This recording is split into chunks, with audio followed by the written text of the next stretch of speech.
불편한 편의점. 황과의 질 나쁜 술자리 때문이었을까? 아니면 낮에 성형외과 원장에게 당한 치욕 때문일까? 곽은 좀처럼 집으로 향할 수가 없었다. 집이라고 해봐야 차가운 냉골 원룸의 어둠뿐인 공간이다. 창밖으로 불빛이 비치고 온기와 수다가 보기만 해도 느껴지는 그런 집이 아닌 독신의 거처이자 예비 관짝과 다를 바 없는 그곳으로 돌아가기가 싫었다.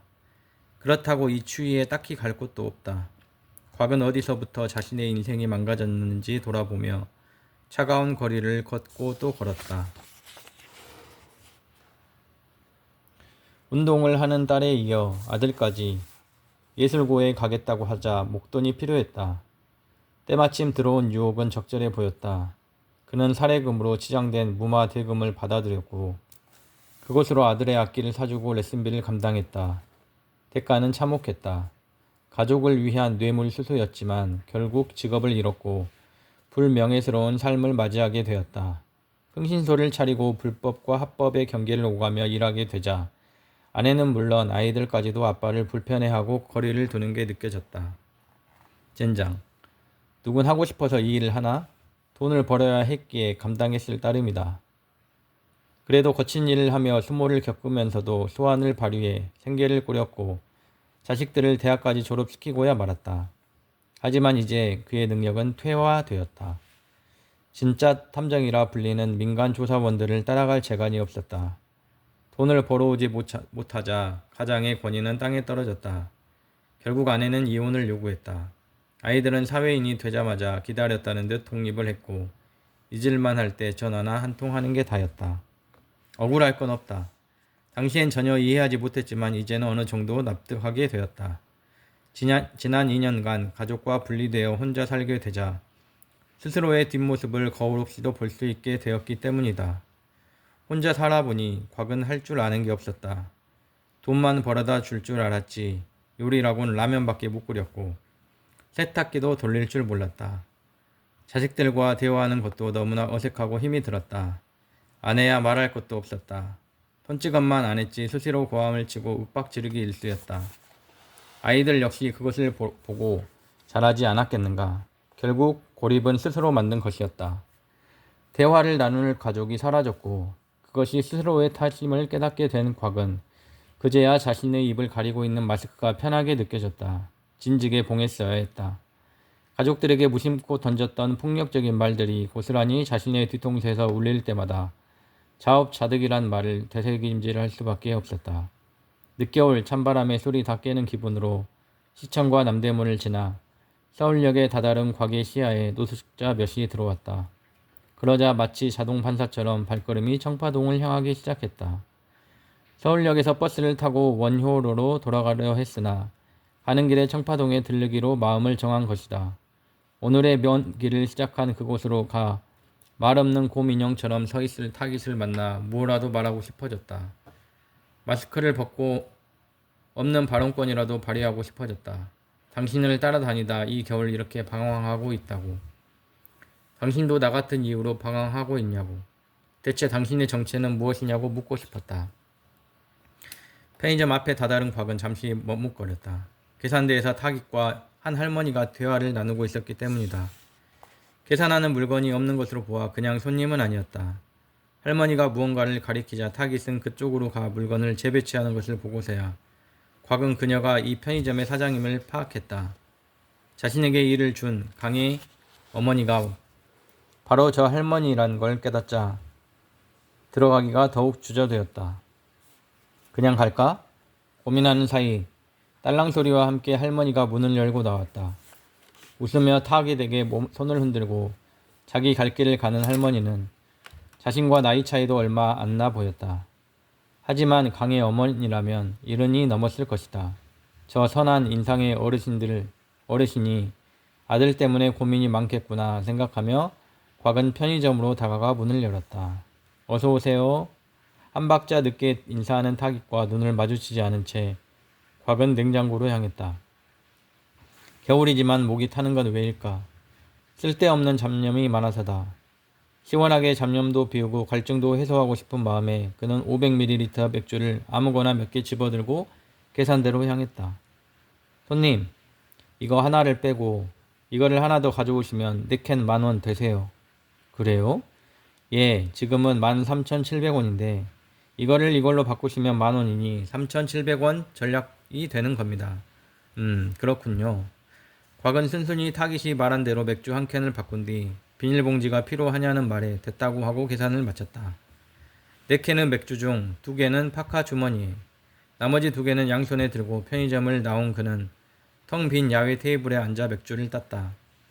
녹색 캔의 차가운 촉감을 느끼며 한 모금 마시자 속이 아주 시원해졌고 예상치 못한 트름이 불쑥 터져 나왔다. 그때 편의점 문이 열리고 타깃이 무언가를 들고 나오더니 곽이 옆에 내려놓고 전원을 틀었다. 놀랍게도 온풍기였다. 온기가 금세 퍼져 옆에 사람이라도 앉아있는 기분이 들었다. 곽은 눈인사라도 하려고 타깃을 돌아보았는데 어느새 그는 편의점 안으로 들어가고 없었다. 뭐지? 이런 시스템은? 친절했다. 곽의 정체를 모르는 타깃은 평소 손님들에게 하듯 친절한 응대를 했다. 손님의 돈을 전락시켜주고 추운 밖에서 청승맞게 술을 마시는 그를 배려했다. 예상치 못한 환대에 타깃에게 헛소리라도 늘어놓으려던 마음이 싹 사라졌다. 곽은 홀로 겨울 맥주를 만끽했다. 금세 2캔을 비우니 온풍기가 데워준 옆구리는 물론 뱃속조차 따뜻해졌다. 그때 다시 딸랑 문이 열리고 타깃이 다가와 곽의 앞자리에 앉았다. 양손에 동그란 핫도그 같은 걸 2개 들고 온 그는 의아해하는 곽을 향해 하나를 내밀었다. 어르신, 이게 핫바라고 아주 맛있는 거거든요. 레인지에 데웠는데 같이 하나씩 드실까요? 곽은 짐짓 태연함을 유지한 채 핫바라는 걸 바라보았다. 자세히 보니 좀 큰 소세지였는데 방금 전자레인지에 데워서인지 모락모락 김이 올라오는 게 군침이 돌았다. 그럼에도 왜 자신에게 이걸 주는지, 혹시 정체를 알고 떠보려는 건지 의구심이 들었다. 이걸 왜 나한테 주는데? 안주 없이 술 드심 안 좋아요. 날도 춥고 뜨거운 핫바 드심 좋잖아요. 그리고 이거 판매 기한 막 지난 거거든요. 폐기 상품이라고. 아직 상태 괜찮아요. 그러니 부담 없이 드세요. 타깃이 더듬더듬 말하며 다시 쭉 손을 뻗었다. 폐기 상품인데 아직 괜찮다는 말에 곽의 표정이 풀어졌다. 그는 그것을 받아 한 입 씹었다. 따끈한 육고기가 미각을 자극했다. 그는 우물거리며 말없이 타깃을 살폈다. 타깃 역시 핫바를 씹으며 흐뭇해하고 있었다. 괜찮죠? 타깃이 음식과 함께 씹힌 발음으로 물었다. 괜찮냐고? 곽은 그 고개를 끄덕인 후 정신없이 핫바를 씹어 삼켰다. 그리고 새 맥주를 따 한 모금 크게 들이켠 뒤 울음을 터뜨렸다. 자기도 모르게 터진 울음이 그를 그렁거리게 만들었고 어느덧 어깨까지 들썩이게 했다. 타깃이 옆에 와 그의 어깨에 손을 얹고 이번엔 정확한 발음으로 괜찮은지를 물었다. 곽은 팔소매로 눈물을 닦고는 타깃을 돌아봤다. 난 괜찮아. 자네나 조심해. 누군가 자네를 노리고 있으니까. 곽이 아무 명을 대는 첩자처럼 신중하게 말했다. 하지만 타깃은 무슨 말을 하는지 모르겠다는 듯 고개만 갸우뚱할 뿐이었다. 자네 오늘 압구정동에 있는 성형외과 다녀왔지? 그러자 타깃의 표정이 변했다. 작은 눈 속 동공이 커졌다. 타깃은 변한 눈빛으로 똑바로 곽을 바라보며 어떻게 그걸 알았냐고 물었다. 서늘했다. 경찰 시절 표독스러운 검사의 수사 지휘를 받는 기분이었다. 곽은 이렇게 된 거 모두 털어놓았다. 그 편의점 사장 아들의 의뢰를 받고 당신을 사흘째 미행 중이었고 오늘 서울역에서 노숙자들을 만난 것과 성형외과에 간 것, 그리고 성형외과 원장이 당신을 죽이려 한다는 것까지 모두. 나한테 자네 거처를 물었어. 사실 난 자네가 사는 쪽방을 알고 있지만 그것까진 말하지 않았지. 아무튼 자네와 그 인간 사이에 무슨 악연이 있는진 모르겠지만 그가 자네를 없애려는 건 분명해 보였다고. 묵묵히 곽의 이야기를 듣던 타깃이 갑자기 광대를 실룩이기 시작했다. 실룩임은 곧 크하하 하하하하 너털 웃음으로 이어졌다. 타깃이 하도 웃어대 자신을 놀리는 건가? 기분이 불쾌해질 즈음 그가 웃음을 멈추고 곽을 응시했다. 어르신, 말씀 감사합니다만 걱정 마세요. 타깃은 걱정 없다는 듯 희죽웃고는 핫발을 우적우적 씹어삼켰다. 이야기를 다 털어놓자 오히려 허탈해진 곽은 남은 맥주를 비웠다. 그런데 사장님 아들은 왜 저를 조사하라 했답니까? 그게 말이야. 자네가 오고 매출이 올라 가게를 팔아치울 수가 없다고. 가게가 잘 안 돼야 사장인 엄마가 마음을 접을 거라고 하더라고. 훗, 왜 그러나? 이거 보세요. 지금 30분째 손님 하나 없잖아요. 어차피 장사는 잘 안 되고, 그래도 사장님은 가게 안 파세요. 그건 제가 보장해요. 저 나가고 말고 문제 아니라고요. 그건 왜지? 사장님은 돈 많이 벌려고 이거 운영하시는 거 아니에요. 본인은 교사, 연금으로 충분히 생활 가능하시거든요. 직원들, 시급만 나오면 된다고 생각하세요. 그래도 아들이 돈 욕심이 있으니 아무래도 곽은 자기도 모르게 말꼬리를 흐리게 되었다. 아까 본 강의 어머니의 기품 있는 모습이나 지금 눈앞에 타깃의 단호함에서 흔들리지 않는 진실이 느껴졌기 때문이다. 40년 넘게 경찰과 흥신소 일을 하며 거짓부렁을 늘어놓는 경우를 수없이 보아왔기에 어떤 진실된 면모는 접하자마자 알 수 있다는 걸 그는 알고 있었다. 아들에게 그렇게 전하세요. 사장님 절대 가게 안 팔 거라고. 아, 그리고 어르신은 제 정체를 파악해 절 내쫓는데 기여하면 잔금 챙기시는 건가요? 그럼 저를 혼내 쫓아냈다 하시고 잔금 챙기세요. 그게 무슨 말인가? 안 그래도 그만 두르니까요. 타깃이 입꼬리를 올리며 손가락으로 편의점 출입문을 가리켰다. 통유리 출입문에는 편의점 양식으로 만들어진 아르바이트 모집 공고가 붙어 있었다. 이런 제길. 명색이 눈썰미로 먹고 산다는 놈이 바로 눈앞에 있는 단서도 발견을 못하다니. 곽은 정말로 은퇴할 때가 되었다고 실감하고야 말았다. 자리에서 일어난 곽은 출입문으로 가 공고를 읽어보았다. 저녁 10시부터 다음날 아침 8시까지 총 10시간이었고 시급은 9,000원으로 최저 시급보다 500원 정도 후한 조건이었다. 야간이어서일까? 괜찮네. 라는 생각을 하며 자리에 돌아와 앉은 곽은 타깃을 마주보았다. 타깃은 태연한 표정으로 무언가를 마시고 있었다. 옥수수 수염차였다. 뜨악해하는 곽의 표정을 읽은 그가 입술을 훔치며 말했다. 아, 제가 술을 끊어서 이거 구수하고 좋아요. 그런데 그만두면 어디서 지내려고 그러나? 지난 며칠 자네를 지켜보니 갈 곳은 쪽방촌과 여기뿐이던데. 어르신, 역시 베테랑이시군요. 제 동선을 다 파악하셨네요. 파악하고 말고 할 게 있나? 덕분에 찬바람 맞으며 많이 걸었네.